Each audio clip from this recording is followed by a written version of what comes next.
Shri Guru Charana Padma Kevala Bhakti Sadma. Shri Guru Charana Padma Kevala Bhakti Sadma. Shri Guru Charana Padma Kevala Bhakti Sadma. Shri Guru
पद छाया। आहा प्रभु करो दया देह मोरे पद छाया। एबे जास घुसुक त्रिभुवाना, एबे जास घुसुक त्रिभुवाना, एबे जास घुसुक त्रिभुवाना, एबे जास घुसुक त्रिभुवाना। आहा प्रभु करो दया देहो मोरे पद छाया। आहा प्रभु करो दया देहो मोरे पद छाया। आहा प्रभु करो दया देहो मोरे पद छाया। आहा प्रभु करो दया देहो मोरे पद छाया। आहा प्रभु करो दया देहो मोरे पद छाया।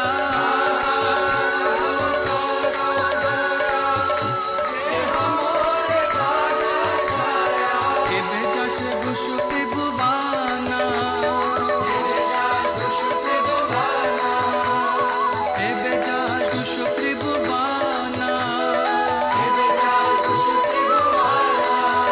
शिल प्रभुपाद पतित पावना, प्रभुपाद पतित पावना। जय गुरुदेव लोइलो शराना, गुरुदेव लोइलो शराना। जय प्रभुपदा प्रभुपदा प्रभुपदा, जय प्रभुपदा प्रभुपदा प्रभुपदा प्रभुपदा। जय जय प्रभुपाद प्रभुपाद प्रभुपाद, जय प्रभुपाद जय प्रभुपाद प्रभुपाद। जय जय गुरुदेव गुरुदेव गुरुदेव, जय गुरुदेव जय जय गुरुदेव।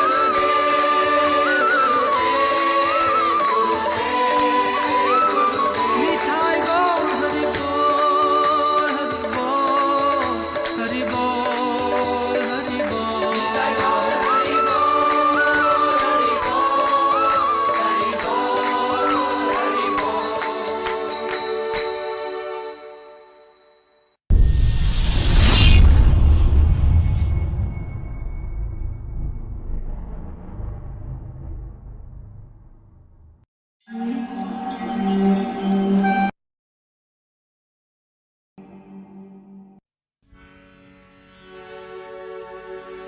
श्री गुरु चरण पद्मा केवल भक्ति सद्मा। श्री गुरु चरण पद्मा केवल भक्ति सद्मा। श्री गुरु चरण पद्मा केवल भक्ति सद्मा। श्री गुरु चरण पद्मा केवल भक्ति सद्मा। बंदो मूल सावधान माते, बंदो मूल सावधान माते, बंदो मूल सावधान माते, बंदो मूल सावधान माते। जहर प्रसादे भाई ए भव तोरिया जा। जहर प्रसादे भाई ए भव तोरिया जा। कृष्ण प्राप्ति हो जहा होइते, कृष्ण प्राप्ति हो जहा होइते, कृष्ण प्राप्ति हो जहा होइते, कृष्ण प्राप्ति हो जहा होइते। गुरुमुख पद्मा वाक्या चित्त ते कोरिया क्या।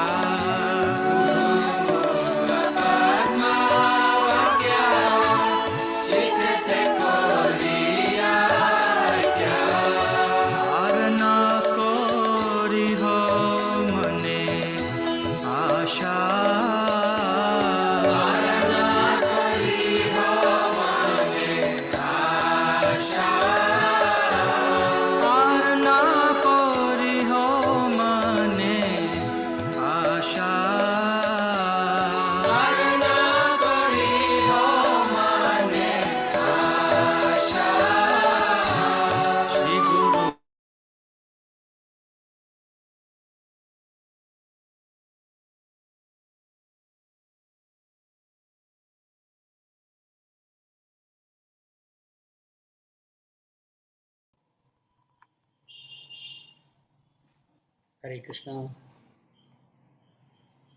We have great pleasure to welcome participants for today's session on Chapter 3, Karma Yoga of Srimad Bhagavad Gita. So we shall be concluding the chapter today by taking up shloka number 31 to 43. So while welcoming all of you, I request all of you to join now in this Mangalacharanam prayers. Om Ajnanatimirandasya Jnananjanashalakaya Chakshurunmilitam Yena Tasmai Shri Gurave Namaha Sri Chaitanya Manobhishtam Sthapitam Yena Bhutale Swayam Rupa Gadamayyam Dadati Swapadandikam Vandeham Shri Guru Sri Yuda Padakamalam Shri Gurun Vaishnavamscha Shri Rupam Sagrajatam Sahagana Raghunatanvitam Tam Sajivam साद्वैतं सावधूतं परिजनसहितं कृष्णचैतन्यदेवं श्रीराधाकृष्णपादान् सहगण Lalita श्रीविशाखान्वितांश्च नमो ॐ विष्णुपादाय कृष्णपृष्ठाय भूतले श्रीमते भक्तिवेदान्तस्वामिन्निति नामिने नमस्ते सारस्वते देवे गौरवाणी प्रचारिणे निर्विशेषशून्यवादी पाश्चात्यदेशतारिणे हे कृष्ण करुणा सिंधो दीनबंधो जगत्पते गोपेश गोपिका कांत श्री राधा कांत नमोस्तुते तप्त कांचन गौरांगी श्री राधे वृंदावनेश्वरी वृषभानुसुते देवी प्रणमामि हरिप्रिये नीलाचल निवासाय नित्याय परमात्मने बलभद्रा सुभद्राभ्यां श्री जगन्नाथाय ते नमः जय श्री कृष्ण चैतन्य प्रभु नित्यानंदा श्री अद्वैत गदाधर श्रीवासादि गौर भक्त वृंदा हरे कृष्णा कृष्णा कृष्णा हरे हरे हरे राम राम राम हरे हरे हरे कृष्णा कृष्णा कृष्णा हरे राम राम राम हरे हरे हरे कृष्णा कृष्णा कृष्णा हरे राम राम राम हरे हरे सर्वोपनिषतो गावो दोग्धा गोपालनंदनः पार्थो वत्सः सुधीर्भोक्ता दुग्धं गीतामृतं महत्. Lord Shri Krishna, with great compassion, he wants to give us this knowledge of the soul. He wants to give us knowledge of the spiritual world. He wants to give knowledge of why we are here, why we are rotting here, suffering here, and what is the way out of this problem to a destination which is so joyful that we cannot even imagine. The kind of happiness that is awaiting us, we can't imagine. That's why most often people question, why did God create this world? And why did God create me? But as you read Bhagavad Gita, you get the perfect understanding of why. Lord Krishna did not create you and I or this world for suffering only. He created everything for enjoyment. But by our foolishness, we are looking for happiness in the wrong place. Just like trying to refrigerate your items in the oven, or trying to heat up something in the refrigerator. We are using the material world for the wrong purpose. Once we know the correct use of this material world, then our life becomes perfect and we start progressing towards our ultimate destination, which is the spiritual world. So let us proceed with today's session. And before we start, should we have a small question answer? I hope you are all looking forward to that.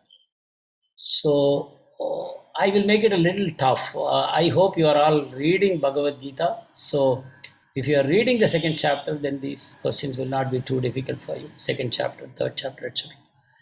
So the question is, Krishna gives the example of a boat, sailboat, and wind. What does he convey by that metaphor? A sailboat and wind acting on the sailboat. What does he convey?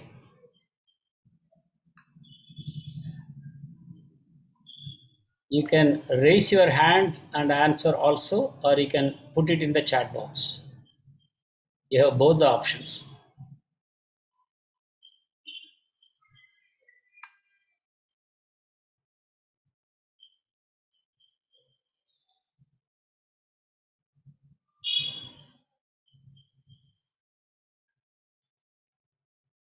The boat and the wind.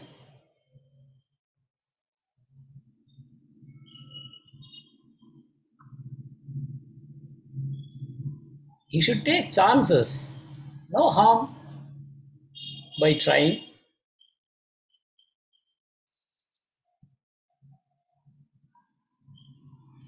Okay, I will answer this question.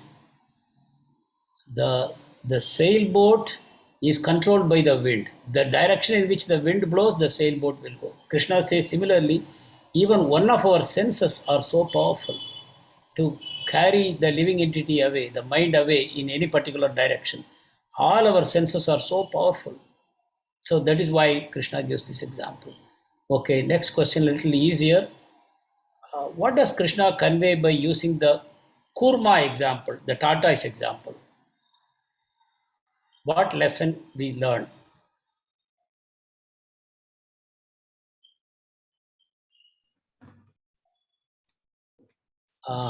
Chaitra Mataji, would you like to say something? Hare Krishna. You are unmuted. Yeah. Narsimhan Prabhu, go ahead. We have to control our senses like tortoise. When tortoise senses danger, it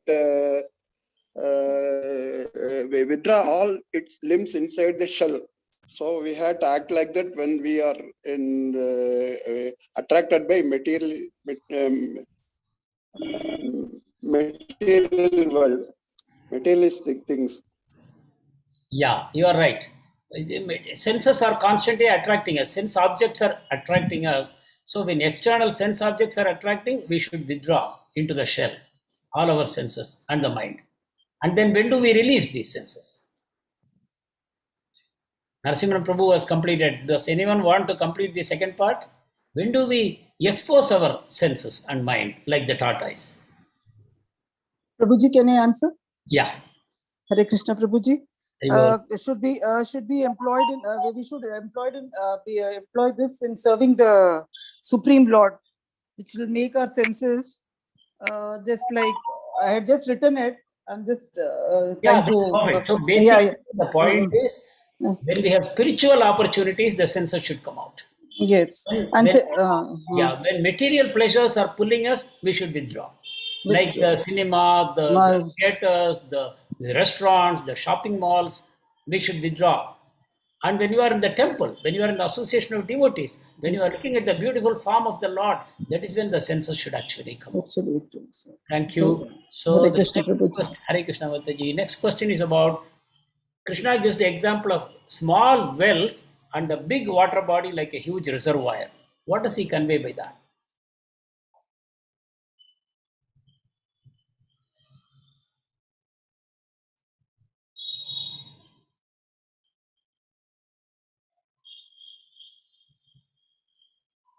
Yes, Devendra Mishra Prabhu. Hare Krishna Prabhuji. It speaks about the material knowledge is like pond and the spiritual knowledge is like vast ocean. And even more than that, the Vedas give in Karma Kanda so many different ways to achieve so many material desires. Yeah, they are within the three gunas. So you want a progeny, you want children, then you have to do a particular yajna. You want lot of wealth, then you have to do a particular vrata. You have to overcome some obstacles, then you have to do some particular puja. Like that, they give different solutions. They are all material problems, and there are different solutions. But when you go to Bhagavad Gita, when you get the spiritual knowledge, then whatever material obstacles or desires you have, they all get automatically fulfilled by getting the spiritual knowledge. So this is like a huge reservoir. Otherwise, in ancient days, it seems people used to go to one well for washing, one well for brushing, one well for cleaning themselves, one well for cooking purpose, like that. But if you have a huge reservoir, then you can use it for all purposes. So Krishna says like that, spiritual knowledge is an all-purpose wisdom. It can be used for everything. So that's a beautiful opportunity we all have. By learning Bhagavad Gita, we know everything. Like I gave an example in one earlier class. Lord Ganesh, when he had to go around the globe, he simply went around his parents, Shiva Parvati. So easily he completed. He asked them, "Are you not the world?" They said, "Yes, we are the world." And then he just circumambulated them and he said, "I have completed my exercise." Whereas Lord Karthik, okay, it's a pastime. He went around on his peacock, trying to encircle the whole world. It took him a lot of time. He made it fast, but still not as fast as Lord Ganesh, by using an out-of-the-box solution. So spiritual knowledge is like an out-of-the-box solution. We are trying to find solutions to our material problems, thinking I am the body. Yeah, thinking I am the body. We are trying to find solutions. But because of our past karma, we are unable to get out of our problems. They are constantly attacking us one after the other. But the moment we realize I am a spiritual soul, we rise above the body and we rise above all our problems. So it's an amazing way, out of the box solution that Krishna is giving. So the whole of Bhagavad Gita is an amazing body of knowledge which will help us to overcome all the sufferings that we are right now undergoing and in future we may undergo, but it gives us the right frame of mind, a new paradigm of thinking to overcome all our problems and face them in the right attitude. Thank you. So in chapter 3, would you like to say something that appealed to you, whatever we have learned so far? You can sum up some major points in chapter 3. One point each of you can give.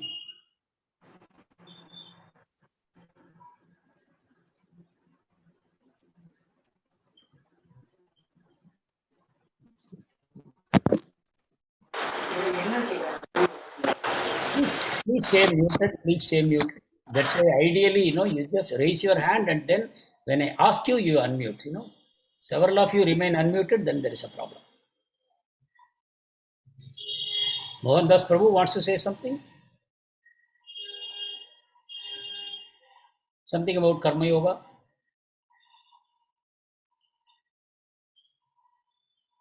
Why is there a yoga called Karma Yoga? Okay, let me frame a question like this. It's action. It is an action. It's an act done. Yes. Done in the name of Lord Krishna. That is called as the good karma. Not in the name of Krishna, it's a bad karma. That is actions are called karmas. Yeah, you are quite When we close. do Yeah, but because we are going to go deeper into the idea of karma in future. So yeah, right now we can say karma means work. And when we say karma, we mean prescribed work or we mean duty, varnashrama duty. These duties arise out of our own inherent nature. We all are born with some nature, sattva gun, rajo gun, tamo gun, like that. So depending on our nature, certain works are prescribed for us. So they are called karma. So Krishna is saying, by performing your karma, you can attain spiritual knowledge. But only difference he is suggesting, don't be attached to the results. Offer the results to me. Just do your duty with full diligence, without lethargy. Don't consider yourself the doer. Don't consider yourself the enjoyer. Just do your duty as an offering to me, and I will give you the spiritual knowledge. Just by doing it this way, you will get the spiritual knowledge. So that is the essence of Karma Yoga. So we will go into the remaining shlokas of this chapter. And of course, the more and more you hear it, you read it, you will get greater and greater clarity in your mind. Why there is a yoga called Karma Yoga? You can question your mind like that. Why is there a yoga called Karma Yoga? There is Jnana Yoga, I can understand. There is Ashtanga Yoga, I can understand. There is Bhakti Yoga, why is there something called Karma Yoga? So then you meditate on that and then more and more clarity will come to you. Okay, thank you. So let us start now the shlokas. Karma Yoga, 3rd chapter, 31 to 33. Please open your book. Let us read together. I hope you are all practicing during the week. Listening to Gita for 1 hour per week and forgetting the rest of the time is not good enough. It is good, but still not good enough. You should stay in touch with whatever you have read. That's why I am sending you some notes also. You can revise the notes as often as you want. You can, of course, open the book of Srila Prabhupada and go through it. As I have already told you once, the introduction portion, Bhagavad Gita, Srila Prabhupada's Bhagavad Gita as it is, introduction portion, extremely powerful. Extremely powerful. Let me confess one thing. It is that introduction portion of Srimad Bhagavad Gita that brought me deeply into ISKCON to accept this philosophy. Only that 40 pages of introduction can convince you that you are in the right place. And it will also convince you to take up the process seriously. Those 40 pages are so powerful. Prabhupada, as such a compassionate devotee of God, compassionate for all of us, he put his whole effort into writing this book in complete surrender to Krishna. And he said, Krishna dictated these books to me. Imagine somebody at the ripe old age of 75, 76, 80, writing books. Is it possible? And he was not in great health. You may think, no, some people are very healthy at the age of 80. No. Prabhupada, even while going to America on the ship, he suffered heart attacks. He was not a very hale and healthy, hearty, very strong man. He was, in one sense, physically, he was a weakling. Of course, he did amazing things with his body. He could dance for hours in the Rath Yatra. And when he went for morning walks, his disciples, who were all in their teenagers or early 20s, they found it difficult to catch up with him. He would go so fast in his morning walks. And when he traveled from continent to continent, he suffered no jet lag. He would adjust his watch to the local time and he would live accordingly. Imagine, you are 12 hours behind, 12 hours forward, whatever. Imagine what will happen to us. I was in a place where it was only about 5.5 hours of time difference. But still for 3 months, I had this problem of, jet lag. I had difficulty. I was falling asleep in the noon. In the night, I was not getting sleep. So I could understand how Prabhupada is not of this world at all. But still, he acted as a human being. He did undergo a lot of suffering. But he did all that out of his compassion for all of us. So I would strongly recommend you to please make this effort. At this point of time, if it looks like an effort, please make this effort. A day will come, you cannot live without Prabhupada's book. Prabhupada's book will become your life breath. You cannot live without it. A day will come. It will give you so much joy to touch the book, to open and read it. You will feel, oh, he's just pulling me out of this dirty place. He's raising me to a much higher level. So you please make the effort now. You will reap rich rewards in days to come. So I am happy you are all joining on Tuesday. You are remembering. But I'm saying, I'm pushing you a little further. I'm pushing you to stay in touch with Bhagavad Gita throughout the week and then start implementing certain things in your life. Like we have already taught about Prashadam. We told you, if you cook for your own tongue, you are eating only sin. You may not have stolen the money, you may not have cheated anybody, you may be living a righteous life, but still, if you cook and eat for satisfying your tongue, it is sinful. It is actually sinful. So, how to overcome that? You offer everything to Krishna. You cook for Krishna, offer to Krishna, and Krishna will return it to you along with his mercy. And by eating that prasadam, you become purified. So, the process of sacrifice, this is embedded in Krishna consciousness. You do everything for Krishna and Krishna is protecting you. So that's how it is. So let us read the shloka number 31. Ye me matamidam nityam anutishtanti manavaha shraddhavanto anusuyanto muchyante tepi karmabhihi. So by following Lord Krishna's teachings faithfully and without envy, we are freed from the knots of karma. Krishna is giving certain injunctions. So we have to follow that and do only our duties. We should not do other man's duties. We should do our own duties. And we should follow the teaching of Krishna faithfully and no envy. You may be wondering, I don't envy Krishna. Why should Krishna say that envy? Actually, I will give you a deep secret. If you envy anyone, you are actually envying Krishna. So all of us envy somebody at least. All of us have envy on someone. Then it is Krishna we envy because everything is Krishna. This person is manifesting a little tiny portion of the glory of Krishna, of the Aishwarya of Krishna, and we become envious. Then what to speak about Krishna, who is the ultimate treasure house of everything. So envy of anyone is envy of Krishna. So Krishna is saying, without envy means we should understand that Krishna is our supreme well-wisher. Krishna is not our enemy. If I have a loving father and I envy him, what is my fate? I have a loving father, but I'm envious of him. So Krishna is telling Arjun, without envy, follow my teachings faithfully. The envy comes, you know why?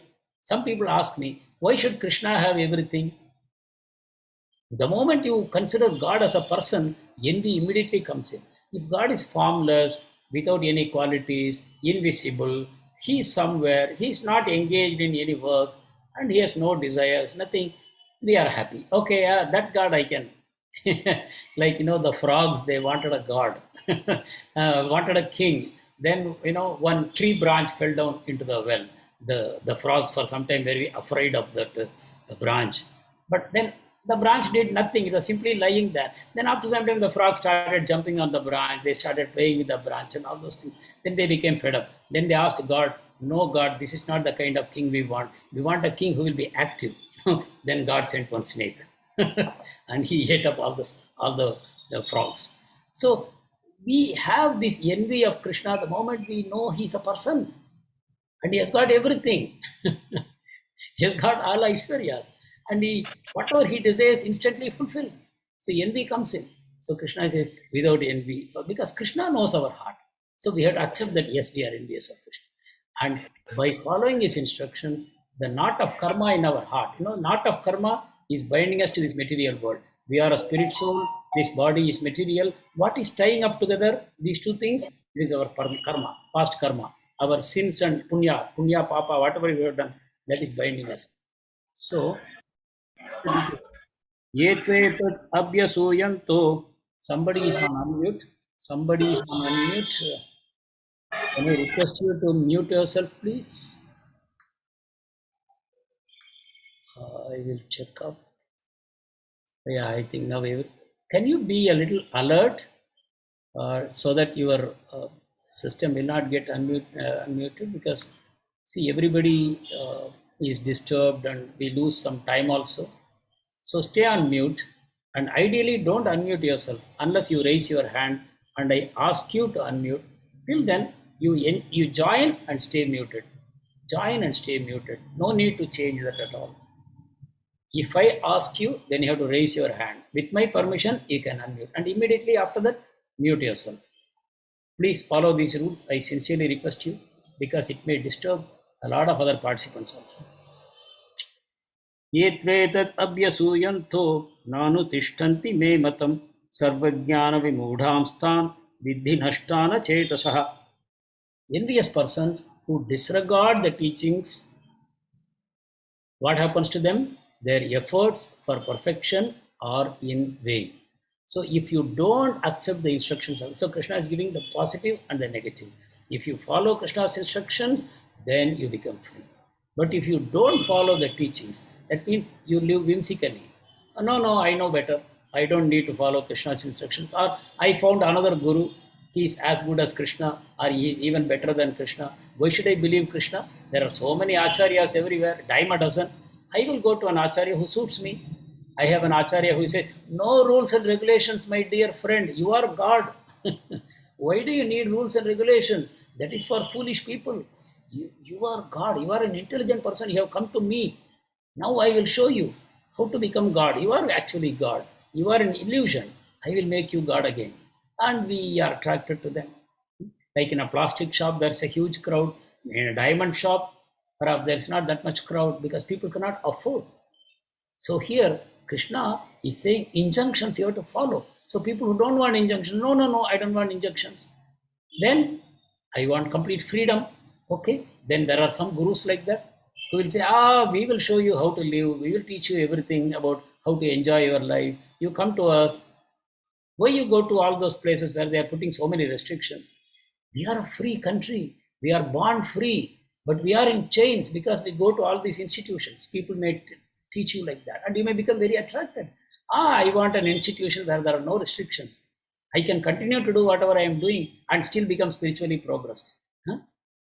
Like somebody says, I want the process to be like that. Like going and watching a movie. I will watch a movie for 2 hours, a nice James Bond movie.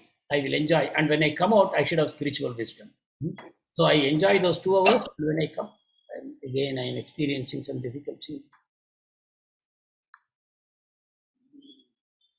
Okay, I don't see anyone is on unmute. Please take care. So, if somebody says like that, the answer is you watched the movie for 2 hours and you enjoyed, no? So that is your reward. You invested 2 hours of your time in the movie and you got some pleasure out of it. That's all. Now you have to face the reaction only. You have got your mind polluted. Now that for the pollution you have to pay price, because unless you are purified, you cannot go back to God. So you now allowed your mind to be polluted for 2 hours. No, I'm sincerely telling all of you, if you have a habit of watching television or cinema or movies or serial binge watching, what they call, please try and give them up. You are creating more obstacles for your future. Already you are facing obstacles. I don't have to ask you. All of us are facing obstacles in the spiritual path. Why? We have created so many obstacles by our wrong habits of the past. Should we continue those wrong habits and make our obstacles more and more difficult to cross? So please, don't think the spiritual process should be very enjoyable. There may be some gurus like that. I will teach you from sex to super consciousness. You can enjoy and you will still make wonderful progress. There are people like that, and they get huge crowds also. But they go to hell and their followers also go to hell. Even though they promise super consciousness, they get hellish consciousness. That's what happens. So Krishna is giving us this warning. If you don't follow my teachings, you are trying for perfection. You want to become God, you will fail. Krishna is giving that warning. And next shloka. Sadrisham cheshtate swasyaha prakriter jnanavanapi prakritim yanti bhutani nigraha kim karishyati.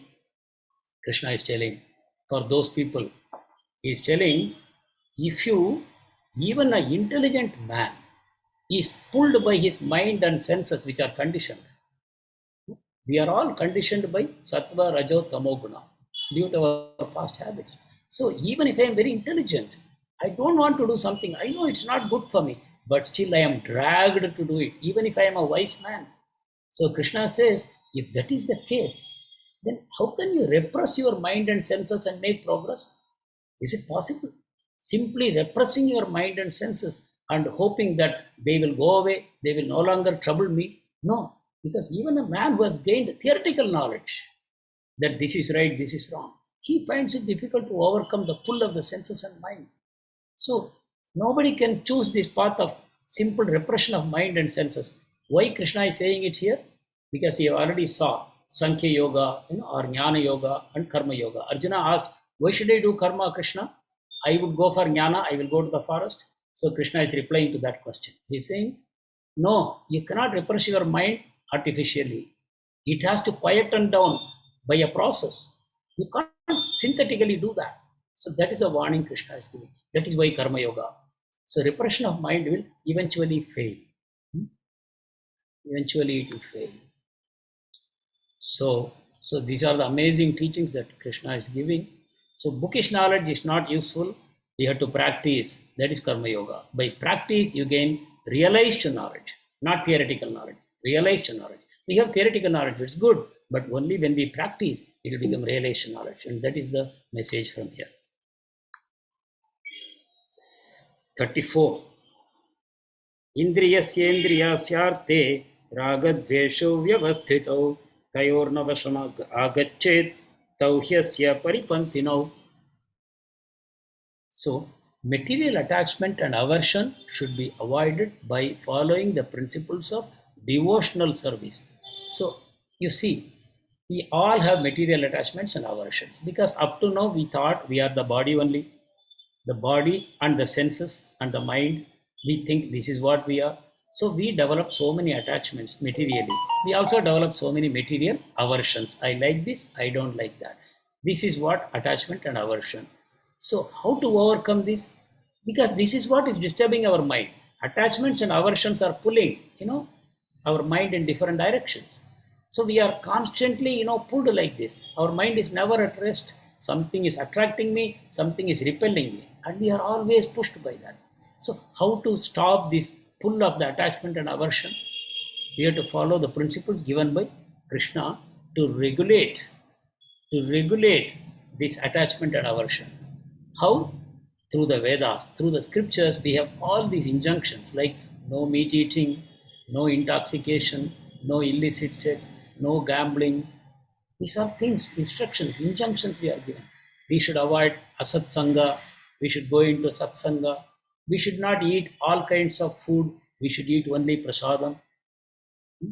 Things like that. How to use our time.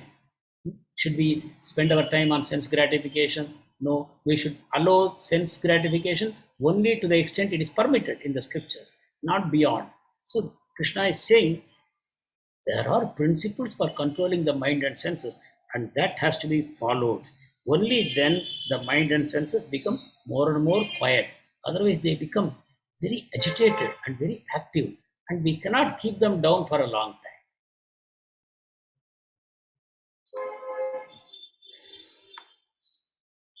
So these attachment and aversion are the obstacles on the path of self-realization. So we are on a journey towards self-realization, and these things become obstacles. I would like to explain this story in the picture, but it may take a little time, but I will try to make it brief. There was a great king called Chitraketu. He had no children, and he had so many wives, but still none of them could bear him a child. But he did not realize that it is his karma. So Parashramani came and told him, see, it is not in your fate. Why do you keep trying to get a baby and you are becoming so worried? Otherwise, you are a successful king. Maybe the providence doesn't want you to have a child.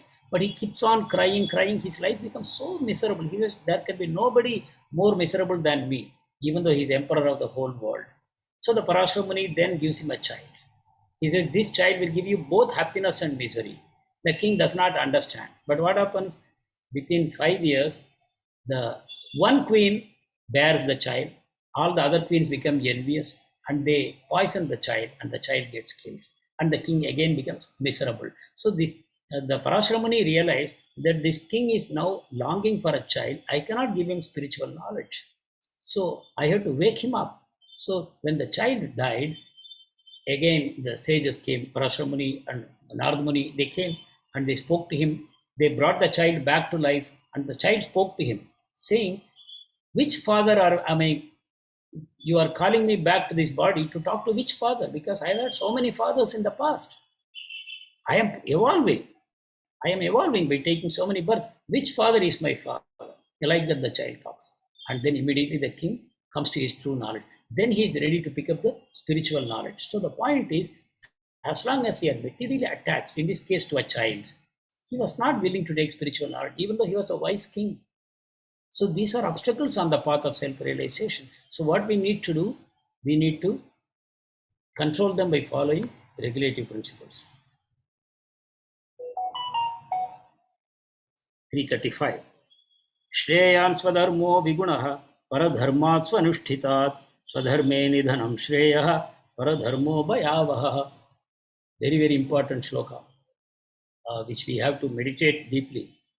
Doing one's own duty, prescribed duty, even faultily, is better than doing another's duties perfectly. That means it is not the same duty for all of us. Not the same duty for all of us. We talk about equality. We talk about equality on the bodily platform. We don't understand that we all have soul. The soul is in different stages of evolution based on our past life karmas. So we all are different. We may look alike, human beings, but we all are different. We carry different karmic baggages with us. Somebody is in tamogun, somebody is in sattvagun, somebody is in rajogun, somebody is in a mixture of rajo tamogun, somebody is in a mixture of rajo sattvagun, and so many combinations, unlimited combinations of these three gunas. Like we produce so many colors from three primary colors, right?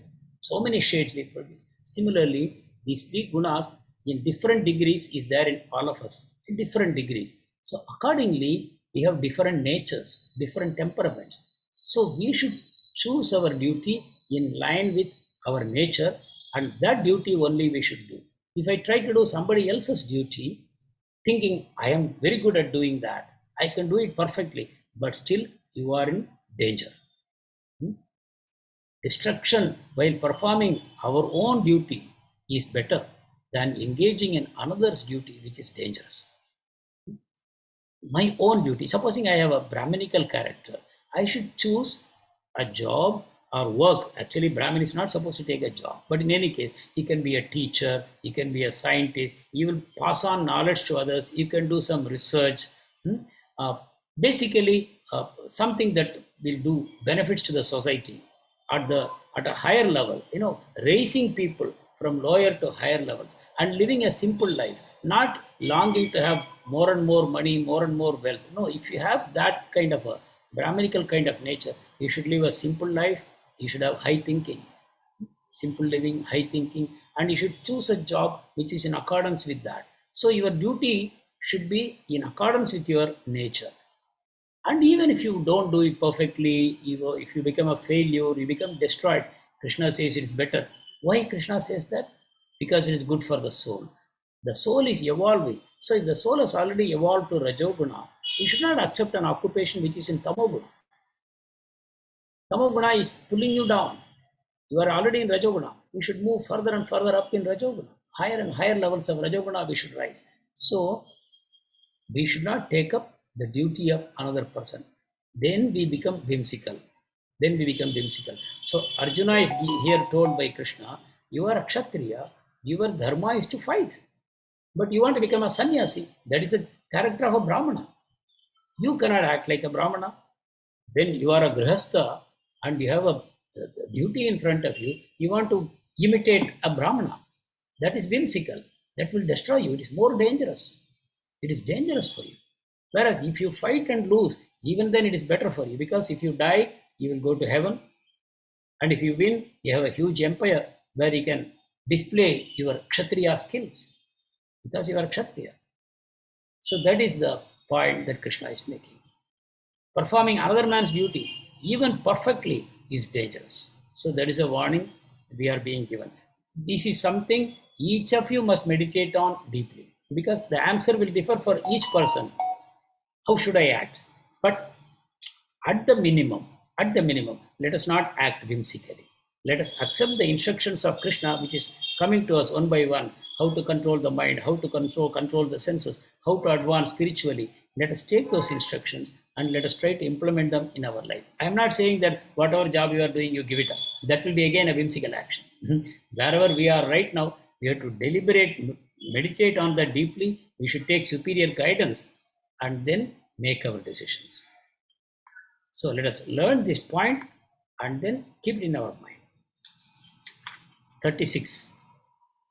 Arjuna uvacha atakena prayukto yam papam charati purushaha anichannapi varshneya baladivan yojitaha. So Arjuna is asking, O Krishna, by what is one impelled to sinful acts, even unwillingly, as if engaged by force?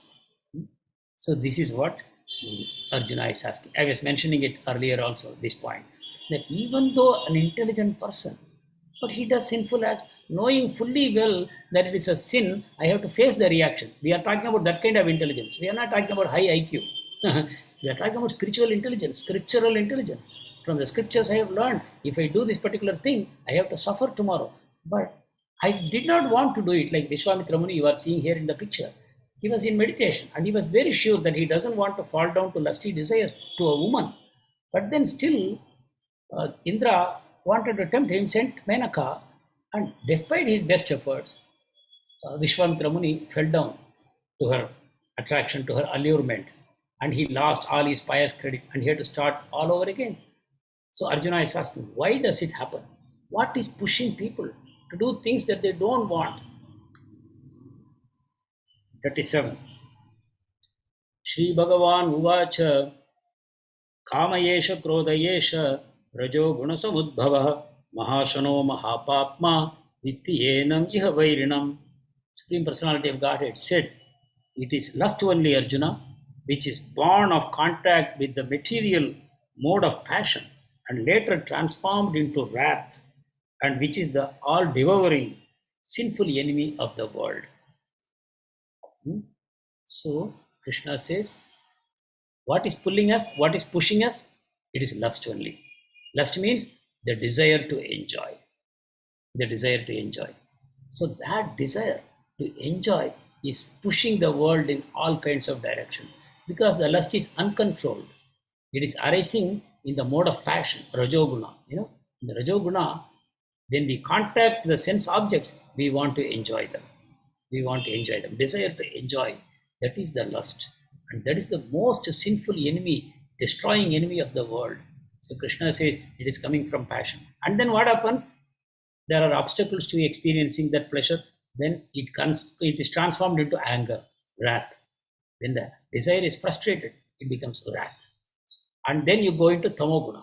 Wrath is actually in Tamoguna. So you start in Rajoguna, desire to enjoy. But when the desire is frustrated, you sink into Tamoguna, wrath.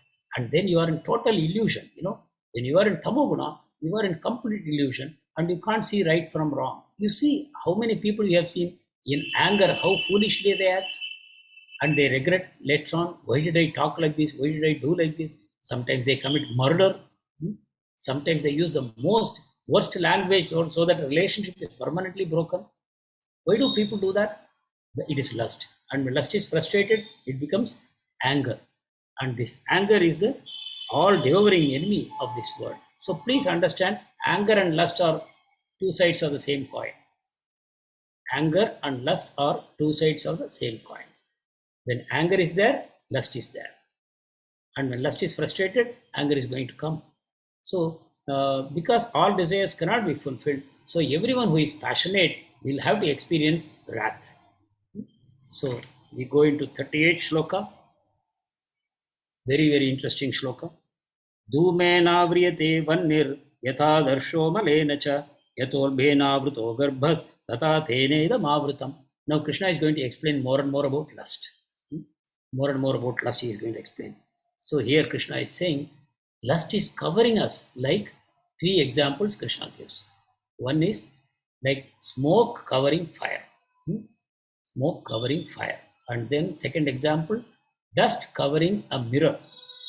And thirdly, womb covering the embryo. So you can understand in these three cases, different degrees of covering you can see. Womb covering the embryo is completely helpless. It's completely pitch dark inside. None of the senses of the child can function, the mind or the senses. It is totally covered. It has no contact with external world from which it can get knowledge. So that is the level of consciousness of the plants. The plant species have no self-consciousness at all. And they have hardly any awareness of the outside world. They hardly move. They can hardly express anything. So the plants are the example for a soul which is most covered by lust. Because of too much lust, the God has paralyzed that soul by putting it in a tree body. Completely paralyzed. Because this lusty soul will create problems for so many other people also. And for itself also it will create so many problems. So to live out that lust in a tree body. So the plants are an example of a soul covered so much with lust.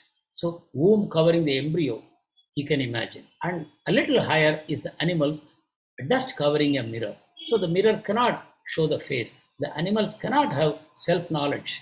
Even though the animals can exhibit their senses to a certain degree and try to experience sense pleasures within what is permitted within that animal body, but still they don't have a self-consciousness. Oh, I am a dog, I am a cat, I am doing this, I am doing that.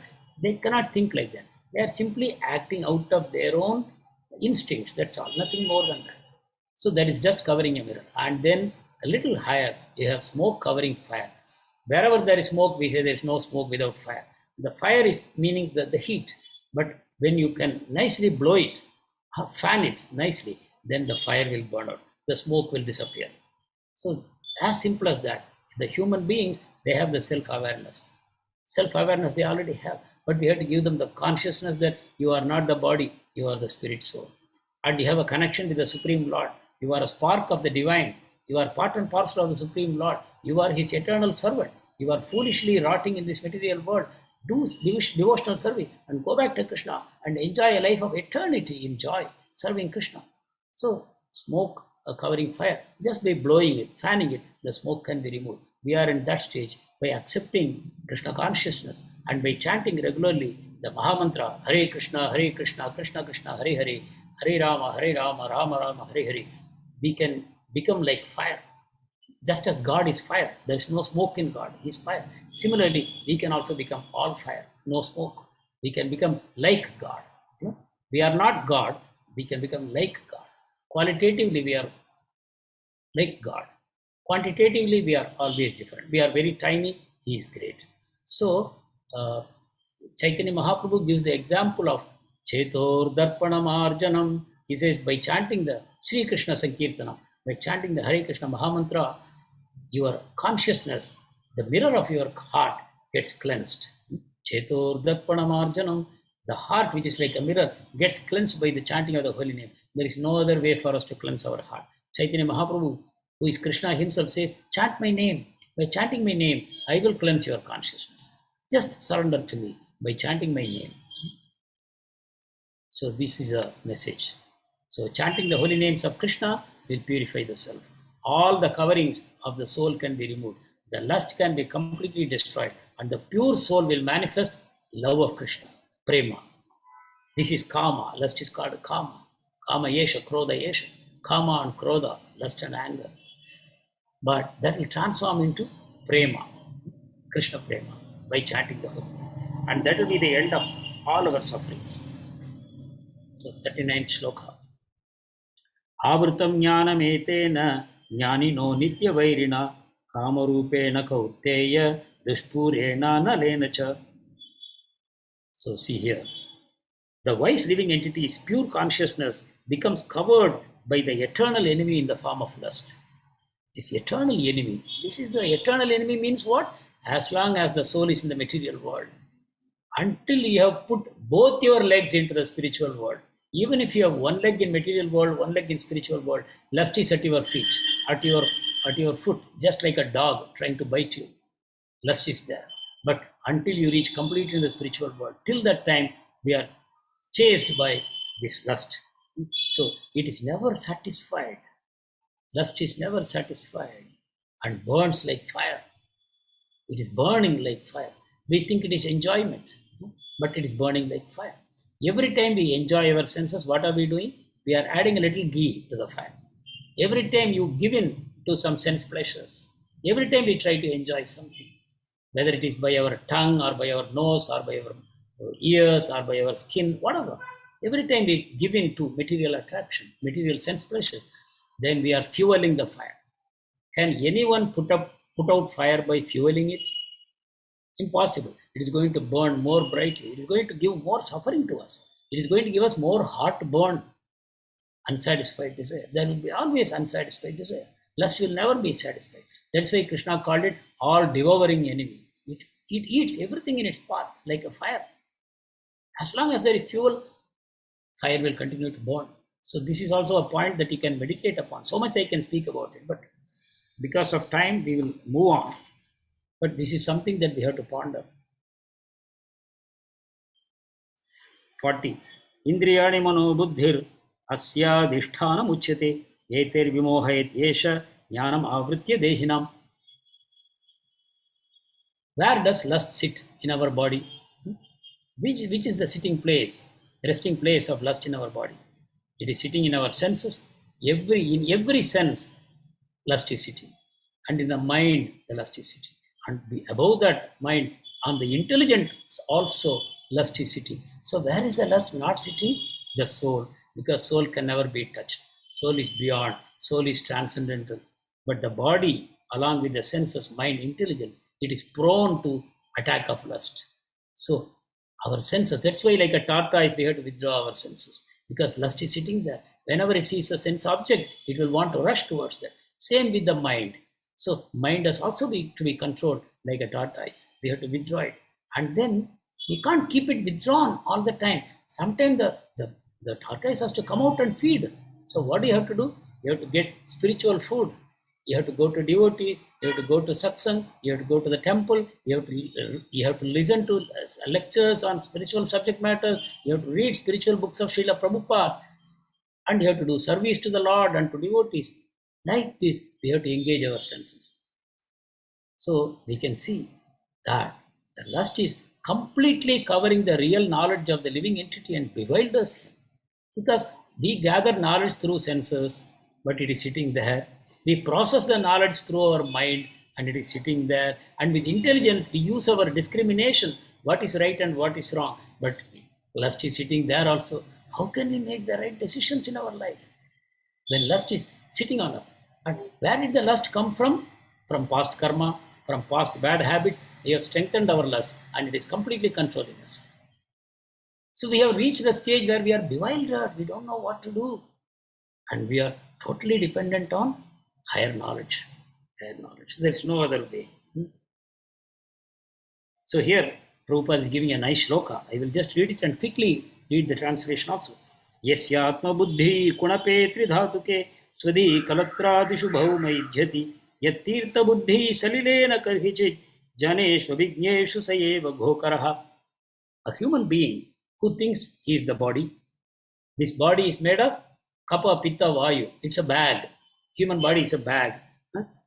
And he thinks this is me. And the byproducts of the body, he thinks they are my relatives, my mother, my father, my children, my brother, my sister, my wife, my husband, like that. And who considers the land of birth as worshipable? Why do we say my land is worshipable? Tamil Nadu, they say, oh, Tamil, glorious. Why Tamil is glorious? Because I am a Tamilian. Or why India is glorious? Because I am an Indian. Why Hinduism is glorious? Because I am a Hindu. So, but here, this Bhagavatam shloka says, that's not correct. And he also goes to a place of pilgrimage. Why does he go to the place of pilgrimage? To simply take a bath in a holy tirtha. But he doesn't contact a saint who is living in the tirtha. He doesn't go to a place of pilgrimage to get spiritual knowledge from the acharyas. But he's simply going there to take a darshan of the stone idol and he wants to take bath in that holy water. That's all. He doesn't go there for the real purpose. So, such a man is considered like an ass or a cow, like an animal. Sa eva gokara. He is just an animal. These are the things. Identifying with the body, identifying with the byproducts of the body as my kinsman. I think the land of my birth is worshipable as though I am a great soul. So I am born here, so my land is worshipable. That is patriotism, mind you. And he goes to a place of pilgrimage only for taking bath, not for contacting holy men. So such a person is like a donkey. Okay, so now we come to 41st shloka. Tasmatvam indriyanyadhu niyam yabharta rishabha papmanam prajahihyenam jnana vijnana nashanam.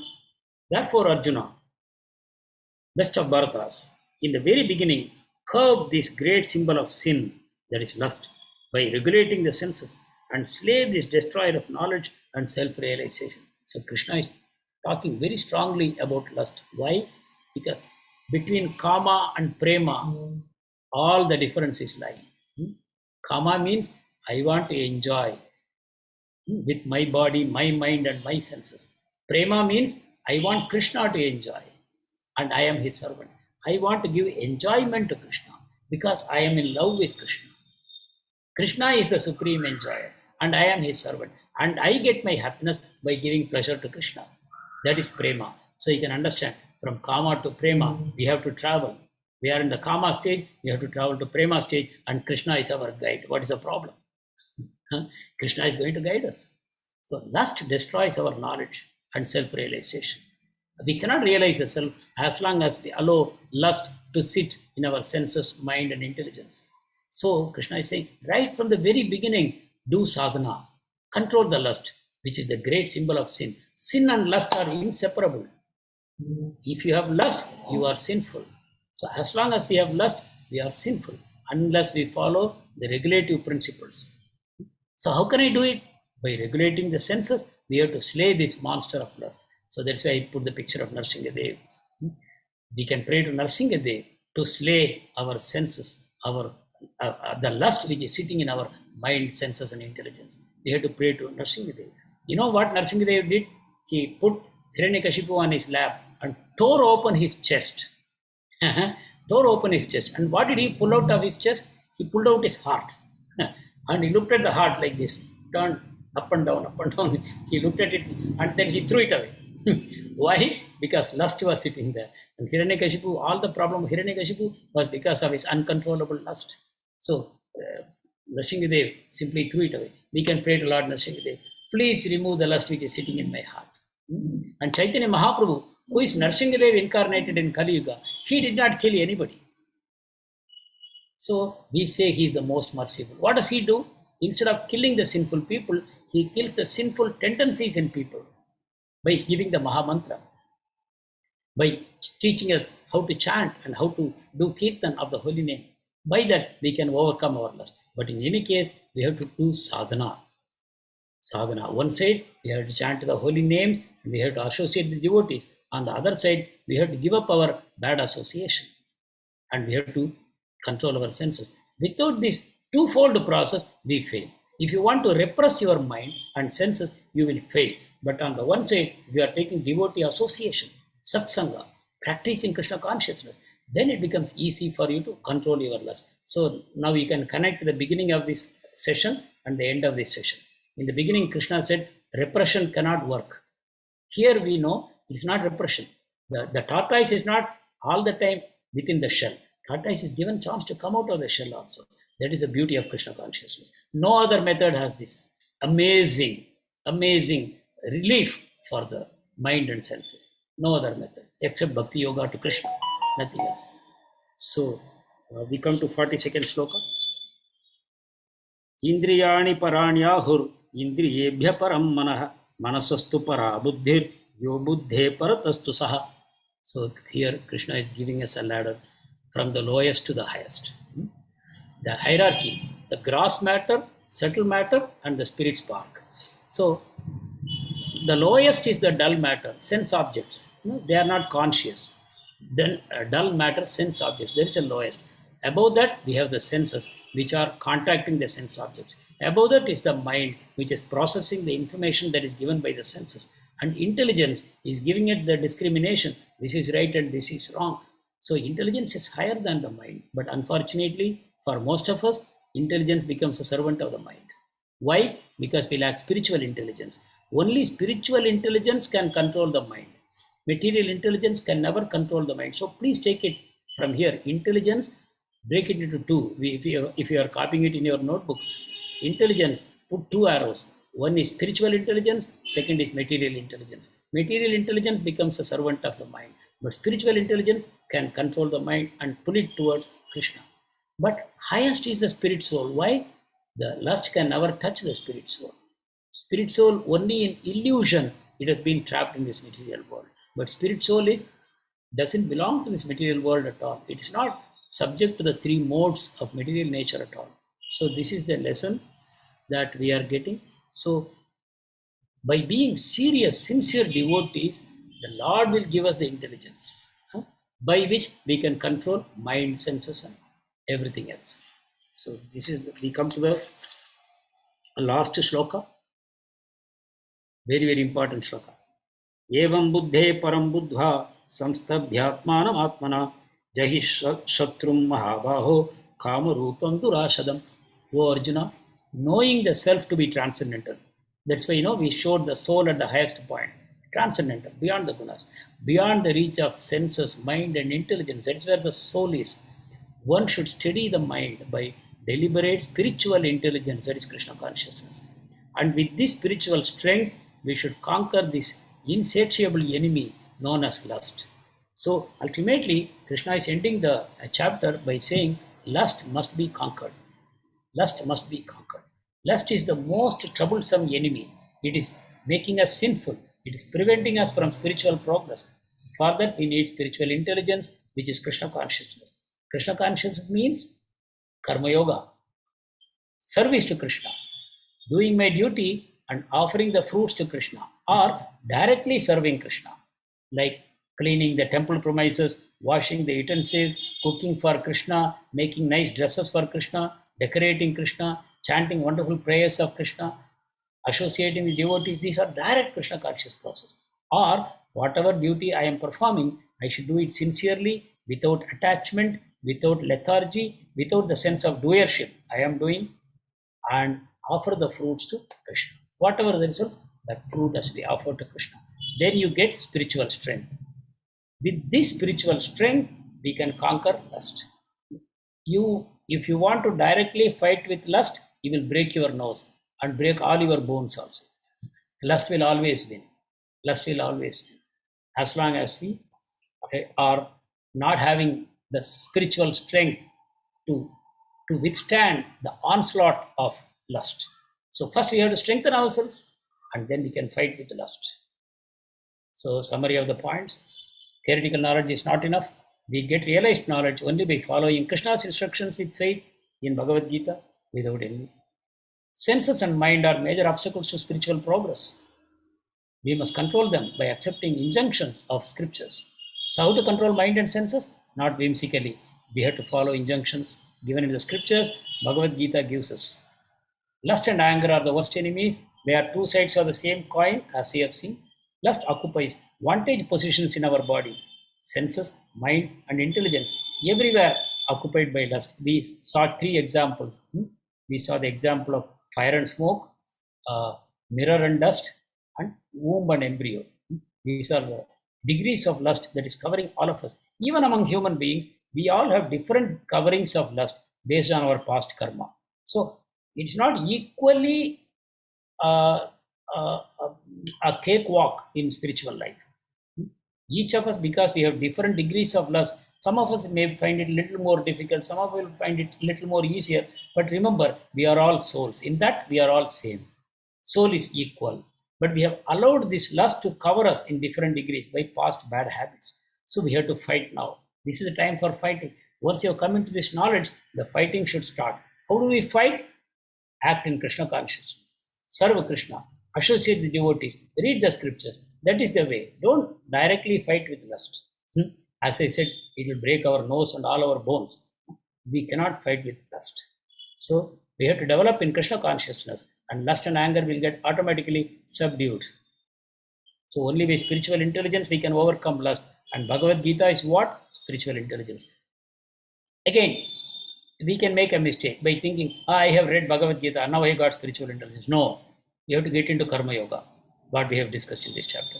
We have to do our duty, following all those injunctions, and then our spiritual intelligence gets strengthened. Theoretical knowledge is no knowledge. When we come to 13th chapter, we are in the 3rd chapter now. When we come to 13th chapter, I'll give you great details about it. What is spiritual intelligence? So ultimately, chanting of the holy names is the best process in Kali Yuga to gain the spiritual intelligence. So we all have to chant the holy names.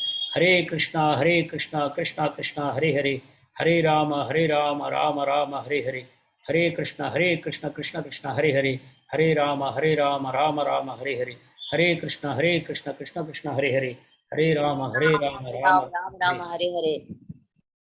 Thank you. So now is the time you can ask your questions. You can raise your hands. If you have any doubts? Is anything difficult to understand or difficult to do?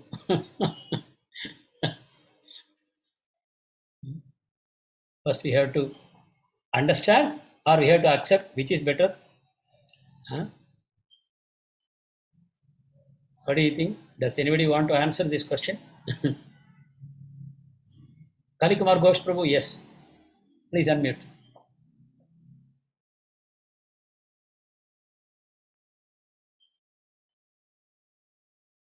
Okay, anybody else? Want to say something? Any comments, doubts? If there is none, we will wind up this session.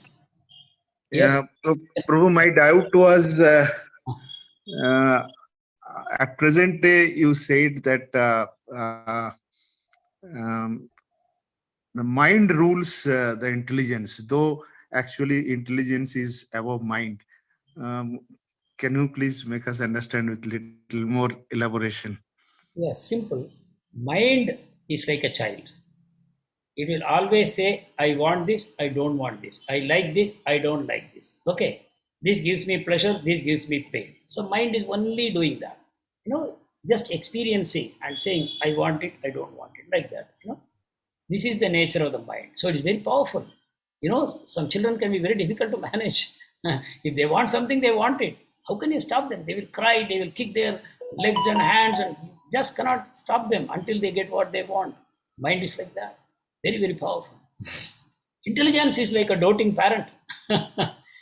So the intelligence is trying to serve. So the intelligence has a special capacity. It can teach the child right and wrong. Yeah? The child doesn't know. Child says, I want it, I don't want it. I want to put my hand into the fire, that's all. You can't stop me. I want to experience fire. I want to put my hand. The fire is looking so beautiful. I want to touch it. So that is the nature of the mind. But the intelligence has the ability to discriminate right and wrong. If I do this, this will happen. If I do that, that will happen. But that mind, under the attack, that intelligence, under the attack of the mind, it surrenders. At some point of time, it says, don't do, don't do, don't do. Remember, we all have two voices in our heads. So my guru says there are actually two dogs. Two dogs are barking in our head all the time. One is a good dog, other is a bad dog. Good dog is barking, bad dog is barking. But which dog is barking louder? You are going to follow that dog. Which dog will bark louder? Can you answer that, Ghosh Prabhu?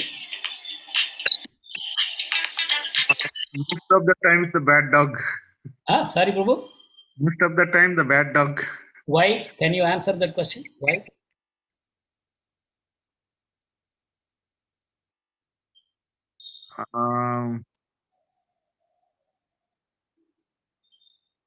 That probably provokes us to path of material enjoyment, and good dog probably advises you to follow certain rules. No complicated. I'll give you a simple answer. Yes. The dog which is stronger will bark louder. Yes, yes. Okay. Which dog will be stronger? Hare Krishna, Prabhuji. Hare Krishna. May I, Prabhuji? Yes, Mataji. Which we feed, Prabhuji. That is the answer. So simple answer. The dog that you feed all the time is strong. The dog that you are not feeding becomes weak. It will be poor. And you can't even hear. You can't even hear the voice of the dog. Because we are busy feeding the bad dog. And the bad dog is barking very loudly. And it is drowning the voice of the good dog. I can say, no, there is no good dog in me. There is no second voice only. That is because the voice is drowned. It's almost at the verge of dying. Of course, it is still there. You can always bring it back to good strength by giving spiritual intelligence, spiritually. So that is the secret of, excuse me, just one second.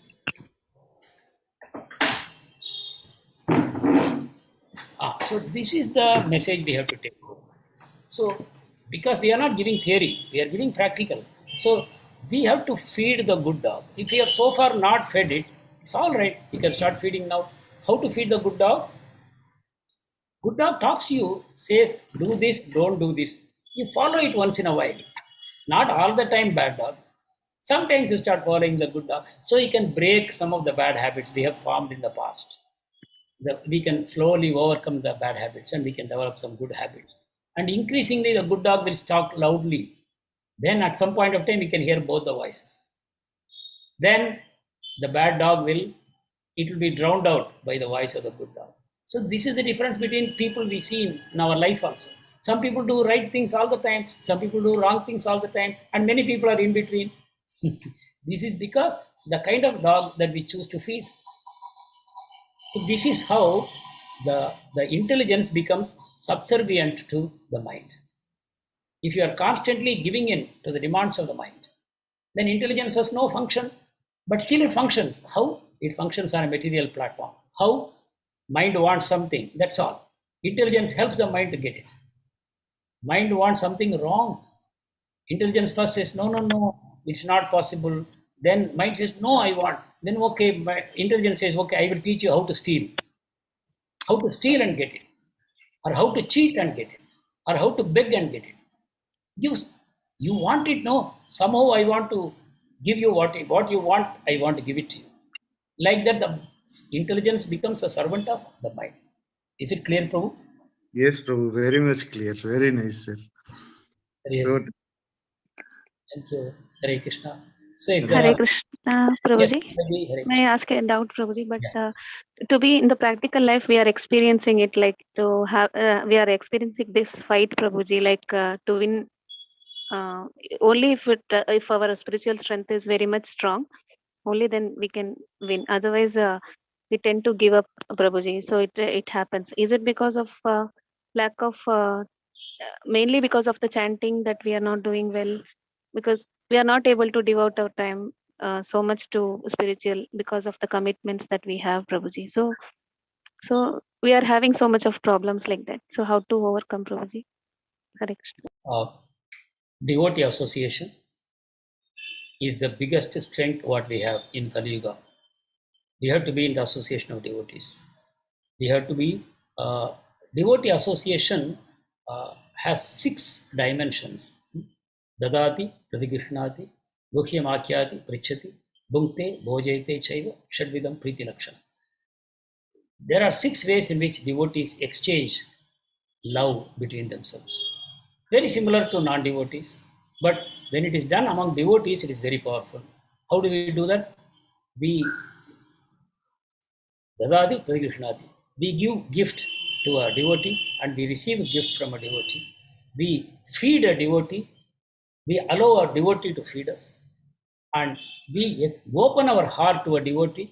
And when another devotee opens the heart, we sincerely listen to it. So these are the 6 ways in which devotee association can grow. The biggest weakness of this age, I will tell you. I am also not free from this weakness. What is the weakness? Is we all are impersonal. We all are impersonal. When we want knowledge, we forget that it is coming from a person. We ignore the person. We focus on the knowledge. Spiritual knowledge doesn't work in that way. The person is important. If I want to take the knowledge away and detach the person, then I get impersonal knowledge. The knowledge becomes impersonal. So we should always be remembering Srila Prabhupada, the whole parampara, Chaitanya Mahaprabhu, Lord Krishna, and the parampara which is giving it to us. We should be very personal in our approach, and we should have full faith that Krishna will save me. I had given you one class on surrender, 6 aspects of surrender. Maybe now is not the right time, but maybe I will talk about it in other classes. But this kind of surrender is possible only when you develop a personal connection. But this is the age of impersonalism. This Kali Yuga is the age of impersonalism. We don't have relationships. So that is the secret of gaining spiritual strength fast. Because we have given a twofold process. On the one side, we are fighting with lust. On the other side, we are advancing in Krishna consciousness. So when we do these 2 things parallelly, simultaneously, then we get success. Only fighting with lust, we don't succeed. Or only focusing on Krishna consciousness and thinking automatically lust will go away. It will not go away. Because we are doing aparadh. So simultaneously, I should try to do the right things on the material platform and I should try to do the right things on the spiritual platform. This 2-pronged process will always work. So we have to keep devotees on our side. And okay, if for some reason I cannot get a devotee, at least become personal in your mind. Let us brush away this impersonalism from our heart. For example, when I open Srimad Bhagavad Gita, I should first express my gratitude to Lord Krishna and Arjuna. Arjuna is posing as though he is a fool. He is not a fool, but he's posing like a fool for our sake. He's asking all the questions for our sake. And this knowledge also, we would never have got had Prabhupada not taken the trouble to write a beautiful translation and purports for us. So it's a personal thing. This is a personal knowledge. It's not just knowledge within the pages. Usually when we open a book, we read the pages. We don't think about who spoke it, how this knowledge came. So the ultimate knowledge is coming to us. Without this book, there is no way of getting this knowledge for us. But how much gratitude is there in our heart? Unless we become personal, we cannot experience gratitude. So the spiritual science is totally different from material science. Everything here is the opposite of, the spiritual. What we have in material is the opposite of spiritual. In the material world, we focus on knowledge, right? Exam, write the exam and pass. for the school, I pay my fees. Some teacher will come and teach me. I am only interested in the knowledge, what is in the books. Because teachers today, they are also like that. They are coming for salary. There's no relationship. And we bring the same mood to spiritual subjects. But spiritual subjects not like that. See, nobody is charging you for this. Spiritual knowledge is coming absolutely free. And people are happy if you take it. The biggest fees that you can give is to show interest, to sincerely accept it and practice. Really, spiritual knowledge is absolutely free.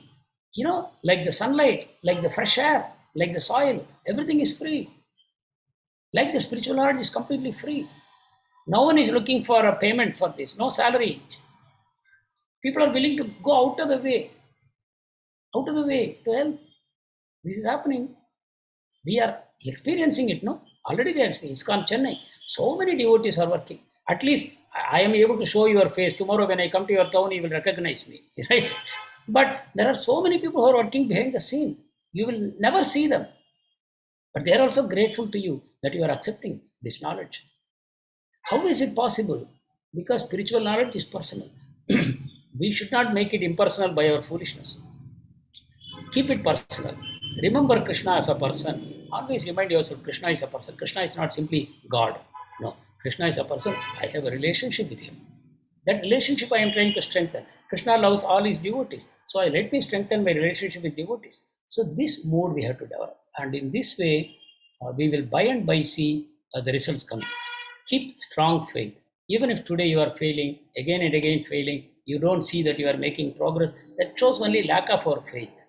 As long as we are following the process, we will make progress. It's not all visible to us. Can you see all the karma that you have accumulated with the past lifetimes? You cannot see. But you believe you have karma, right? So the karma is being destroyed by this process of learning Bhagavad Gita, practicing the chanting of the holy name. Krishna himself is saying that it will destroy all your sins. It will destroy all your sins. Krishna is giving this promise. Chaitanya Mahaprabhu is giving this promise. So why do we have any doubt? So let us try and do it better. But let us never cry, why my sufferings are not going away. We should not be in that mood. We are only interested in spiritual progress. We are not interested to see our sufferings go away. Maybe the sufferings are there so that I can surrender better to Krishna. These sufferings are there for a purpose. We should understand that purpose. As long as I don't understand the purpose, I keep cribbing. Oh, I wish I had a better environment. I can practice Krishna consciousness. Oh, no. You are in the right place by Krishna's arrangement. Maya is a servant of Krishna. Maya is putting you in the right place. There is no place better than this for you at this moment. When you qualify for something else, immediately Maya will shift you to that place. Have full faith in that. Things will automatically happen. Hare Krishna Mataji. Thank you, Prabhuji. Thanks, Dandot Pranams. Dandot Pranam. So, Vancha Kalpatarubhyascha Kripa Sindhubhya Evacha Patitanam Pavanebhyo Vaishnavebhyo Namo Namaha Ananta Koti Vaishnavrinda Ki Jai Srila Prabhupada Ki Jai Gurudev Ki Jai. How much mercy the Lord is having. Anyway, one small reminder for you, please stay on. Gaura Purnima is coming. Today was incidentally the disappearance day of his own Madhavendra Puri, Shripad Madhavendra Puri. He is the incarnation of Prema Bhakti Lata, the creeper of Bhakti. That means he is the reservoir of all Bhakti. He is the container of all Bhakti. So we can pray to Madhavendra Puri Pad. And then this coming Paurnami, 18th is the Gaura Purnima, the appearance day of Chaitanya Mahaprabhu, by whose mercy ISKCON is standing. ISKCON is in the parampara of Chaitanya Mahaprabhu. So let us all pray to Chaitanya Mahaprabhu. Between now and 18th, absorb yourself in reading the scripture. You can read Chaitanya Charitamrtam. You can read prayers to Chaitanya Mahaprabhu. You can be in touch with the other devotees, and you can find out ways in which you can serve Chaitanya Mahaprabhu.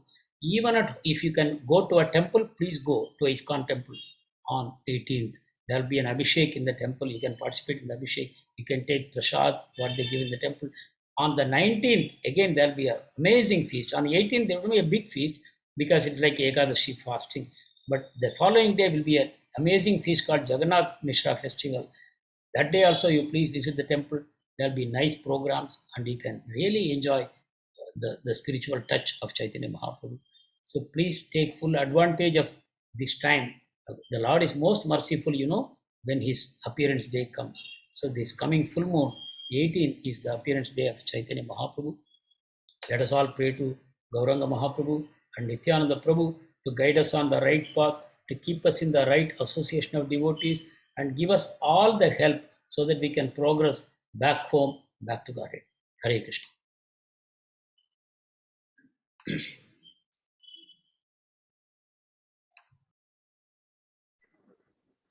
Dandavat Pranam Prabhuji. Hare Krishna.